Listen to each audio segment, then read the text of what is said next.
کو جنونلی واقعی لگتا ہے کہ ایران میں جو پولیٹیکل اسٹیبلشمنٹ ہے، یہ جو پریزیڈنشل سسٹم ہے، اس میں عوام کی پارٹیسپیشن نہیں ہوتی؟ کوئی پارٹیسپیشن نہیں، یہ شام ڈیموکریسی، یہ بالکل جتنی ہے بالکل شام ہے. مجھے آپ بتائیے نا، میں اگر یہ فیصلہ کہ شوزب ڈاکٹر حسنین اور شوزب میں سے شوزب انتخاب لڑ سکتا ہے، ڈاکٹر حسنین نہیں لڑ سکتے، اور میں عوام نہیں ہوں، میں رہبر اعلیٰ ہوں، تو یہ کس قسم کی ڈیموکریسی ہوئی بھائی؟ آپ آ جائیں، دونوں میں سے جس کو ووٹ مل جائیں گے لے لے گا وہ. میں ڈاکٹر حسنین کے اوپر پابندی لگانے والا کون ہوتا ہوں؟ آپ جا رہے ہیں، دیکھیے آپ اس وقت مجھے اینیکڈوٹس دے رہے ہیں. مجھے نہیں پتا صادق مخبر صاحب کو کیوں صدر بنایا ہے یا کسی کو کیوں صدر بنایا ہے. مجھے آپ یہ بتائیے، رہبر اعلیٰ کی مرضی کے بغیر ایران میں عوام کی طاقت سے کوئی صدر بن سکتا ہے اس ملک میں؟ صادق مخبر ہو، محمودی احمدی نژاد ہو، یا کوئی بھی ہو. ایران کی ریاست کے 9,19,99,999 بندے کہیں نا کہ صادق مخبر کو صدر بنائیں، اور خامنہئی صاحب کہیں نہیں ہے. تو جی، تو پھر میں یہی آپ سے بات کر رہا ہوں، یہی بات میں آپ سے کر رہا تھا کہ جب آپ کسی کو بناتے ہیں تو پھر آپ اپنے مفادات کے تحفظ کے لیے بناتے ہیں. آپ اس لیے نہیں بناتے کہ وہ سنی ہے یا شیعہ ہے، میرٹ پہ ہے. پھر میرٹ پہ نہیں بنتی چیزیں، پھر آپ اپنے مفادات کا تحفظ کر رہے ہوتے ہیں. وہ سنی کر لے، وہ شیعہ کر لے، وہ جو مرضی کر لے، آپ کی بلا سے آپ کو فرق نہیں پڑتا. مسئلہ یہ ہے کہ ایسی حکومت دنیا کی تاریخ میں لیجیٹیمیٹ حکومت نہیں ہوتی. سمپل سی سادہ سی بات یہ ہے. آپ اسے لیجیٹیمیٹائز کہنا چاہیں تو مرضی ہے، تو میں کچھ کر دوں، ہم کوئی بھی کچھ نہیں کر سکتا. تو دیکھنا ٹیکنالوجیکل ایڈوانسمنٹ پہ شیعہ جو ہیں، جو اگر پیکٹس میں پاکستان میں ہے، لبنان میں ہے، عراق میں، ان کی فائنینشیل اسٹیبلٹی اتنی ہوگی نہیں کہ وہ کہیں سے لے کے کوئی انسرجنسی کریں. ایران چلے اگر کر رہا تھا، میں کہتا ہوں نا، ایران لبنان میں، شام میں، عراق میں حوثیوں کو کچھ دے رہا تھا، تو کیا دے رہا ہوگا آپ مجھے بتائیے؟ C-130 بھر کے دے گا گولیوں کا، C-130 دے گا کلیشنکوف کا؟ نہیں دے سکتے نا. اب تو ایران کے اپنے لالے پڑ جائیں گے. کیا کریں گے؟ رشیا کیا دیکھا تھا نا، ایٹم بم بھی پڑے ہوئے تھے، لیکن وہاں مطلب ماسکو کی تصویر ڈون کے اوپر شائع ہوئی تھی کہ پھپوئی لگی ہوئی ڈبل روٹی کے لیے لوگ لائن لگائے ہوئے تھے ماسکو کے اندر کہ یار وہ مجھے 1 روبل میں یہ مل جائے. پھپوئی لگی، فنگس لگی ہوئی. ایٹم بم موجود تھے، سب کچھ موجود تھا، وہ کلیشنکوف بھی موجود تھی، لیکن اسلحہ گولہ بارود چلانے والے نہیں تھے، وہ روٹی کے پیچھے بھاگ رہے تھے. تو شیعہ تحریکیں نہیں چل پائیں گی. اگر کوشش بھی کریں گے نا، تو جو علاقائی جیسے پاکستان گورنمنٹ ہے، وہ کچھ کرنے دے گی؟ پینٹریشن کچھ بھی نہیں کرنے دے گی.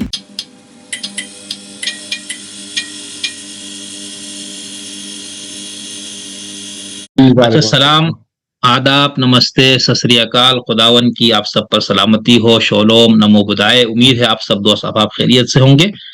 آج میں نے کچھ دوستوں کو زحمت دی کہ جو کچھ حالات چل رہے ہیں اس کے اوپر ان سے گفتگو کی جائے، اور بنیادی جو ٹاپک یا عنوان میں نے اس کے لیے تجویز کیا تھا وہ یہی تھا کہ اس وقت مشرق وسطی مکمل جو جنگ کے لپیٹ میں ہے.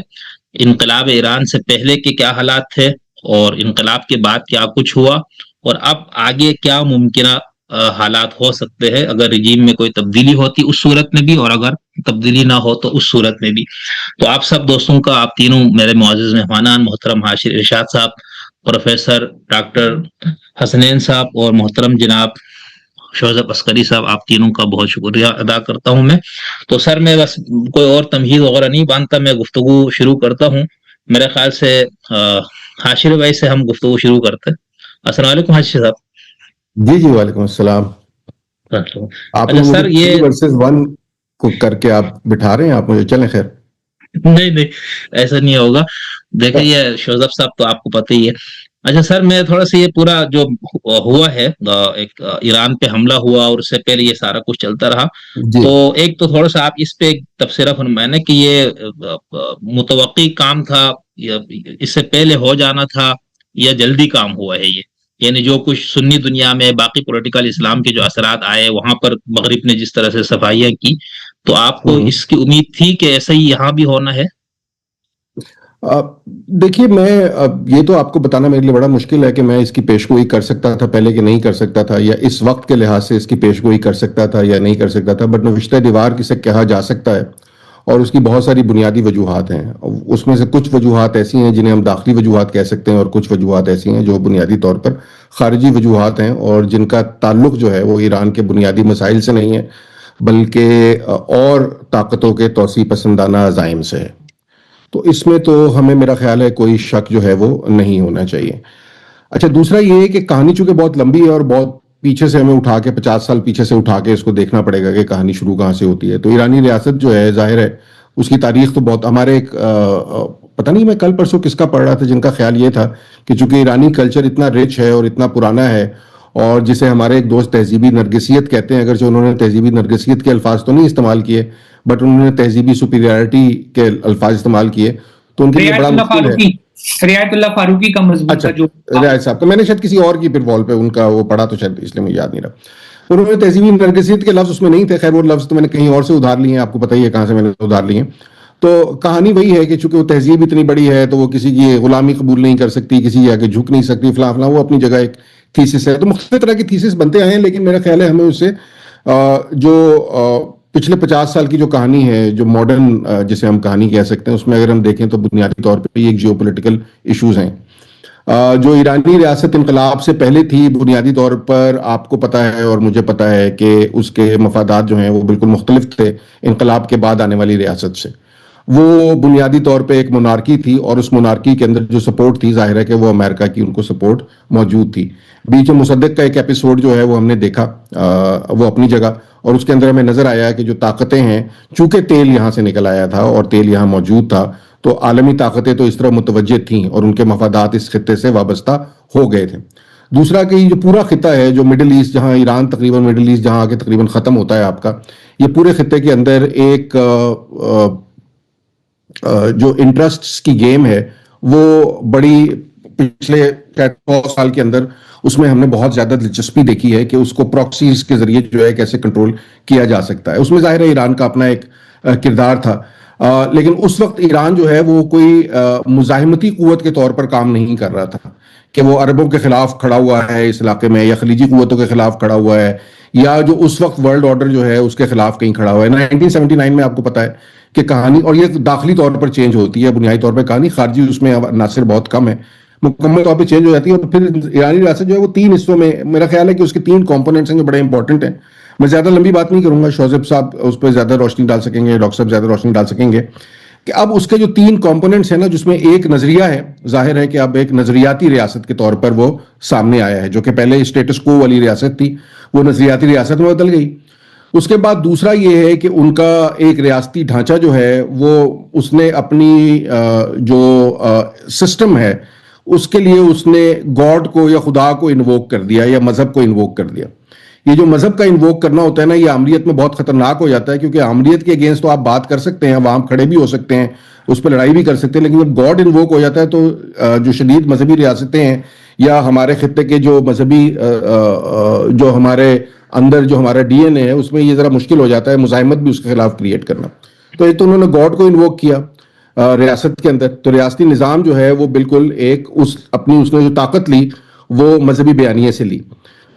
میں یہ بات چھوڑے جاتا ہوں, بٹ مجھے لگتا یہ ہے کہ جو ہم زائونزم کے اوپر تنقید کرتے ہیں تو ایرانی ریاست کے اندر بھی ہمیں ایک طرح کا زائونزم نظر آتا ہے. اس کے اوپر میں بات کر سکتا ہوں کہ وہ زائونزم کیوں ہے, اسے میں زائونزم سے تشبیہ کیوں دے رہا ہوں, not the secular Zionism but religious Zionism. اور تیسرا یہ کہ ایران نے پھر یہ فیصلہ کیا کہ اس نے اپنی سرحدوں سے باہر نکل کے ایک پورے علاقائی نیٹ ورک کا حصہ بننا ہے, جو کہ اس سے پہلے نہیں تھا. اس علاقائی نیٹ ورک میں پورے خطے میں جو ڈی اسٹیبلائزیشن تھی اس میں ایران ایک میجر پلیئر بن گیا اس دور کے اندر, جس میں خمینی صاحب کا دور اور آف کورس خامنائی صاحب کے دور میں ہمیں وہ تسلسل مسلسل نظر آ رہا ہے. یہ ڈی اسٹیبلائزیشن جن لوگوں کے لیے دیکھیں میرا اپنا خیال یہ ہے کہ ڈی اسٹیبلائزیشن بہت سے لوگ خطے کے میں جو ریاستیں اور جو طاقتیں اپنا کردار ادا کریں ان کے مفاد میں ہیں, بٹ کس طرح کی ڈی اسٹیبلائزیشن اسے وہ ایک رخ دینا چاہتے ہیں. اس رخ دینے میں ایران جو ہے وہ ظاہر ہے ان کے ساتھ یا ان کی جو ڈائریکشن ہے اس سے اتفاق نہیں کرتا, تو اس کے اگینسٹ کہیں نہ کہیں آپ کو کوئی نہ کوئی کام کرنا پڑے گا, جس میں یہ کام ہوا جسے ہم ریجیم چینج کا نام دے رہے ہیں. مجھے نہیں لگتا کہ ریجیم چینج ہوگی اس سے, اور یا ریجیم چینج ہونی چاہیے, نہ میں ریجیم چینج ہونے کے لیے کوئی پیش گوئی کرنے کی پوزیشن میں ہوں, اور ریجیم چینج ہونے کے اس طرح ریجیم چینج ہونے کے تو بالکل حق میں بھی نہیں ہوں بالکل. تو اب یہ کہانی اس طرح ڈیولپ ہوئی ہے ساری, جس میں آپ دیکھ لیجئے ہمارے یہاں ہمارا پاکستان میں مسئلہ یہ ہے کہ چونکہ ہمارے ایک دوست نے آج مجھے کہا کہ کروڑوں لوگوں کے روحانی پیشوا ہیں تو ان کے بارے میں آپ غمگین کیوں نہیں ہیں. تو ہمارے یہاں چونکہ وہ مسئلہ یہ ہے کہ ہم اسے سیاسی طور پر یا آبجیکٹیولی دیکھنے کے بجائے روحانیت کے نقطہ نظر سے دیکھتے ہیں, تو جذباتیت اس کے اندر بہت حاوی ہو جاتی ہے, تو اس میں کوئی عقل کی بات کرنا ذرا مشکل ہے فی الحال. یہ تھوڑا غم و غصے کی کیفیت تھوڑی کم ہوگی تو شاید ہم اس کا اور مزید معروضی تجزیہ کر سکیں گے. تو میں ڈاکٹر صاحب سے ذرا چاہوں گا، حسنین سعید صاحب سے، آپ بین الاقوامی امور کے ماہر بھی ہیں اور اس سے پہلے بھی ہم نے آپ سے ایک دو بار اس طرح کے موضوعات پہ گفتگو تھی. تو ڈاکٹر صاحب، یہ جو انقلاب سے پہلے کا جو ایران تھا، اس میں بھی ہم نے تھوڑی بہت جو چیزیں پڑھی ہے کتابوں میں، تو اس میں یہ تھا کہ وہاں پر بھی عراق کے ساتھ بھی مسئلہ تھا، لیکن اس مشرق وسطیٰ میں وہ چودراہٹ قائم کرنے کی خواہش تو تھی ایران میں.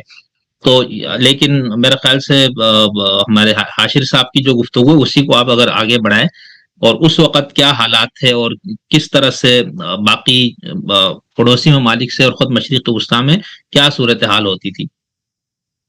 بہت شکریہ، آپ نے مجھے وقت دیا کہ میں اظہار خیال کروں اس مسئلے کے اوپر جو اس وقت مشرق وسطیٰ میں ہے. دیکھیں، انقلاب سے پہلے اگر آپ ایران کو دیکھتے ہیں اور اس کے تعلقات کو دیکھتے ہیں تو دیکھیں وہ بڑی مشہور تھی، بالکل ریسنٹ تو نکسن کے ساتھ تھا، وہ ٹوئن پلر پالیسی تھی اس خطے کے اندر، کہ ایک طرف شاہ تھا ایران کا اور دوسری طرف سعودی عرب تھا. اس صورتحال میں ایک طرف یہ شیعہ کنگڈم تھی اور دوسری طرف جو تھی وہ آپ سمجھیں کہ اہل سنت کا یہ معاملہ تھا اس صورتحال میں.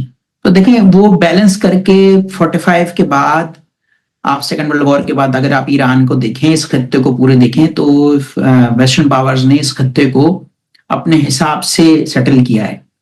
اچھا، اس کے اندر آپ یہ دیکھیں 41 کے اندر بھی آپ دیکھ سکتے ہیں ایران کو، کہ ایران کو ڈیوائڈ کر رکھا تھا رشین نے اور برٹش امپائر نے، دو حصوں میں ڈیوائڈ کر کے تقسیم کیا ہوا تھا. بعد میں پھر اس کو انہوں نے سیٹل کیا سیکنڈ ورلڈ وار کے بعد. اور پھر یہ ڈاکٹر مصدق کا جو حاشر بھائی نے بھی بات کی، 55 میں یہ سب کچھ مسئلہ ہو گیا. تو دیکھیں جو دنیا تھی وہ دو حصوں میں تقسیم ہو گئی تھی، اور وہ کولڈ وار کا ایرا تھا اس میں. اور آئل تو ظاہر بات ہے کہ یہاں تھا برٹش. جو مسئلہ ہوا تنازع سب سے بڑا وہ یہی ہوا کہ ڈاکٹر مصدق نے وہ سارے جو قومی آئلی تھیں ساری نیشنلائز کر لی تھیں، آئل کی کمپنیز جو برٹش پیٹرولیم کے ساتھ ایگریمنٹ وغیرہ ہوا تھا. اور وہی پھر عوام میں وہ غم و غصہ تھا، وہ ریزنٹمنٹ تھے اینٹی امریکن سارے پورے کے پورے اس خطے میں. تو وہی آگے چل کے انقلاب تک وہ جو پالیسیز تھیں اور جو بعد میں ہوا کہ بھائی ویسٹ کے بہت نزدیک ہوئے، اور عوامی حالت جو تھی وہ عوام یعنی جو اس کی آپ سمجھ لیں کہ معاشی حالت جو تھی اس حساب سے سیٹل نہیں ہو رہی تھی. اور شاہ کا گروپ جو تھا وہ زیادہ آپ سمجھیں کہ وسائل پر قابض تھا، یا وہ زیادہ وہ معاملہ تھا کہ ایک طرح سے دیکھیں کوئی بھی کسی بھی کنٹری کے اندر کوئی ریوالٹ ہوتا ہے یا کوئی آپ یہ کہیں کہ خارجی عناصر تو ہوتے ہیں، لیکن اس کے اندرونی بھی مسائل ہوتے ہیں سارے، کہ جو اس کے بعد وہ یہ ہوا. اور پھر ظاہر اکثریت جو تھی، حالانکہ انقلاب میں یا اینٹی شاہ موومنٹ کے اندر تو بہت ساری پارٹیز تھیں جو ایران کے اندر کام کر رہی تھی. کمیونسٹ پارٹی بھی تھی اس میں، اور تودا پارٹی بھی تھی، اور علماء بھی ساتھ تھے. لیکن بعد میں وہ یہ ہوا کہ وہ پورا انقلاب جو تھا وہ پورا ایک طرح سے علماء کے ہاتھ میں چلا گیا، اور وہ سب وہاں باقی کمیونسٹ پارٹی کہاں گئی اور باقی پارٹیز کہاں گئی وہ تو آپ کو پتا ہے. پھر وہ ایک رجیم بالکل ایک الگ طریقے کی آتی ہے جب طاقت آتی ہے، اور پھر اس کے اندر مذہب کا اگر عنصر شامل ہو جائے تو وہ یورپ کی تاریخ پوری آپ دیکھ لیجئے وہ اس طرح سے نظر آتی ہے. تو پھر بعد میں ایران دیکھیں، ایران کے تعلقات ویسٹ کے ساتھ اتنے خراب نہیں تھے، یہ بھی چلتے رہتے. امریکہ کے ساتھ جو خط و کتابت CIA نے بعد میں آیت اللہ خمینی کی جو تھی وہ بعد میں ڈی کلاسیفائڈ کی اور سب کچھ کیا، تو ان کو کوئی اعتراض نہیں تھا امریکہ کے ساتھ. انقلاب تک چلنے میں بھی جو سب کچھ لیٹرز باہر کیے ہیں انہوں نے دکھائے ہیں، بتائے ہیں، سب پڑھے ہیں، ڈاکومنٹ ہے، دیکھ لیں. تو یہ تھا کہ ہمارے تعلقات صحیح رہیں گے، ہم صحیح طرح چلیں گے، صحیح معاملہ ہوگا. اصل میں جو ایران بحیثیت مملکت تنہائی کا شکار ہوا اس خطے میں وہ ہوا ایران ہاسٹیج کرائسس کے بعد. جب یہ یونیورسٹی کے جو لڑکے تھے انہوں نے جا کے یعنی ایمبیسی کے اوپر قبضہ کر لیا، اور 400 وہ بڑے مشہور 444 دن ہیں ایران ہاسٹیج کرائسس ہوا، اور سب کچھ یہ غمال بنایا. اور بعد میں پھر وہ امریکن کونسلیٹ کے لوگوں کی آنکھوں پہ پٹیاں باندھ کے پریڈ کرائی ان لوگوں نے. اس صورتحال کے اندر جو بات تھی وہ ہیلو جی آپ کی آواز جی آپ کی آواز آ رہی، آواز بھی آ رہی ہے آپ کی. ہاں جی. تو اس کے بعد مسئلہ خراب ہوا، اس کے بعد مسئلہ خراب ہونا شروع ہوا. اور پھر انقلاب کے بعد وہ شیطان بزرگ اور وہ سب جو ایک پورا